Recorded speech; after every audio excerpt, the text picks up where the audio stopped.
Joining us now is Dr. Joanna Howe, Professor at Law at Adelaide University. Joanna, thanks for coming on Outsiders this morning. It's a Sunday morning. It's a difficult time to be having this conversation. It's not a great conversation, but it is a very, very important one. You're raising the issue of late-term abortions. You've discussed this on the show many times before, but your concern, and you've looked into this far more than me, I'll allow you to tell us the details, but basically you're concerned about the payments that are going to the mothers of aborted babies, if that's a fair way to put it. Thank you so much for having me on the show, Rowan. So late last year, I was contacted by a concerned hospital administrator who said that in their hospital, there were more and more midwives delivering healthy babies stillborn. So the method for a late-term abortion is to inject the baby's heart with poison and then to deliberately deliver that baby dead. So it's an intentional stillborn. And what she said is that increasingly this was happening in her hospital, and the midwives and doctors were getting quite distressed, but particularly the midwives, because they would be delivering these babies who were perfectly healthy. And so in South Australia, 75% of late-term abortions kill healthy babies in non-emergency situations. And these midwives went into that discipline to deliver babies alive, not to deliver them dead intentionally. And then to make it 100 times worse, these midwives would then be asked to sign a form or to write a letter with their name on it saying, just certifying that a baby had been delivered stillborn.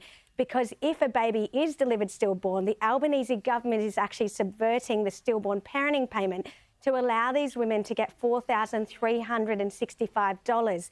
This is intended for natural stillborns, and yet the government is using taxpayer money to fund and incentivise late-term abortions.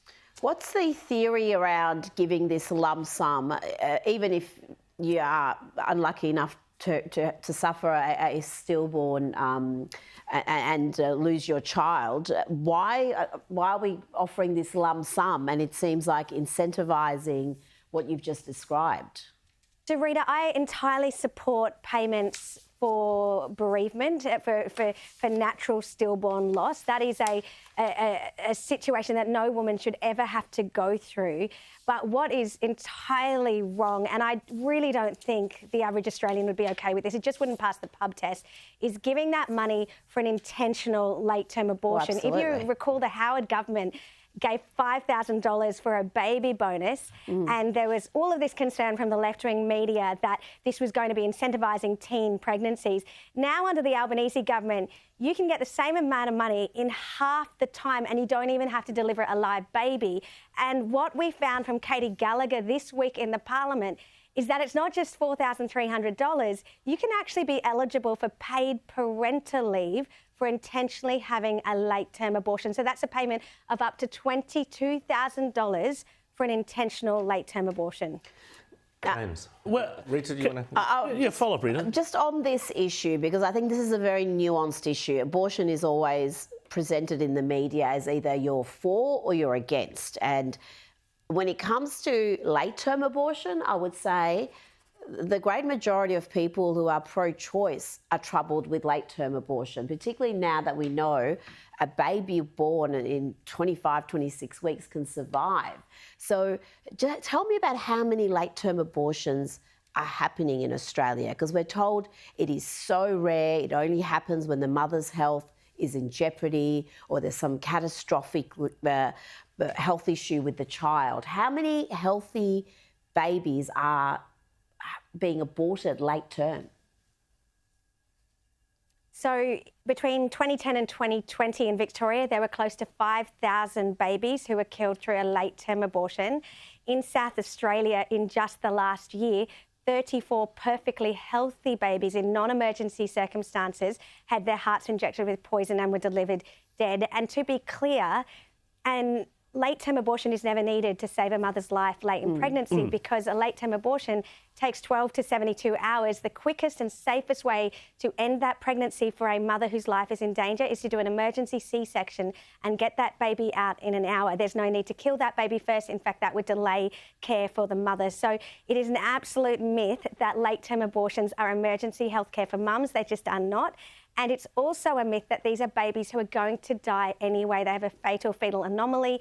75% of late-term abortions in South Australia, which is the only state to keep robust data, it shows that 75% are healthy babies. And in Queensland, late-term abortions have doubled in just 3 years. So there is a clear problem, but the word is not getting out. People do not know about this. And that's why on my YouTube channel and on my social media at Dr. Joanna Howe, I am, putting my career on the line to get this information out to the Australian people.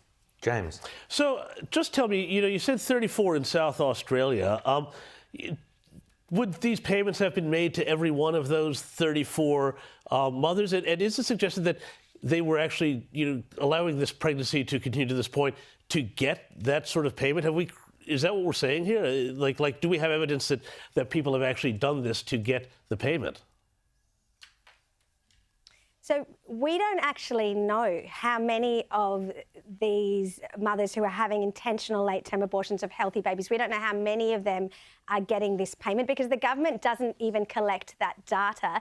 All that is required to access either paid parental leave or the stillborn parenting payment for a late-term abortion is to have delivered a stillborn baby and to have the midwife or hospital sign off on that information. And so we actually don't know how many are getting it, but I do know from whistleblowers who have contacted me, and I've had midwives from hospitals in New South Wales, Queensland and South Australia contact me about this since last November, telling me of their distress that this is occurring. And one midwife spoke of a woman who she delivered the stillborn baby of intentionally, and that woman saying that she was going to use the payment to fund a holiday in Bali. And it was very distressing for that midwife who told me of that scenario.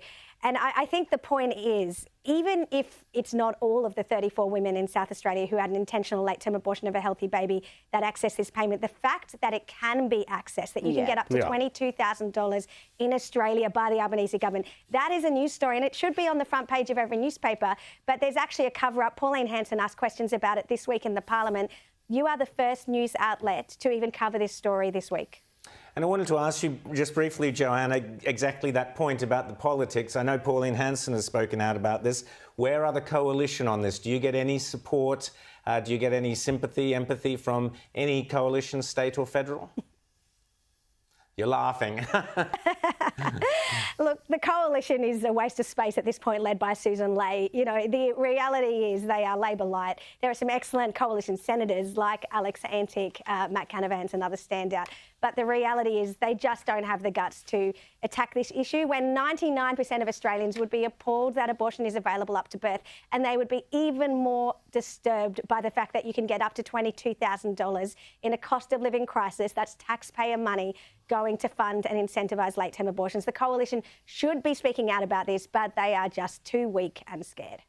Well, Joanne Howe, that's why you're there, to do the research and to be the spokesperson, and you do it brilliantly. And keep up the great work, and thanks for coming on Outsiders. And dreadful topic. Joanne Howe does an amazing job there, keeping Australia's mind focused on this topic, and it's not going to go away.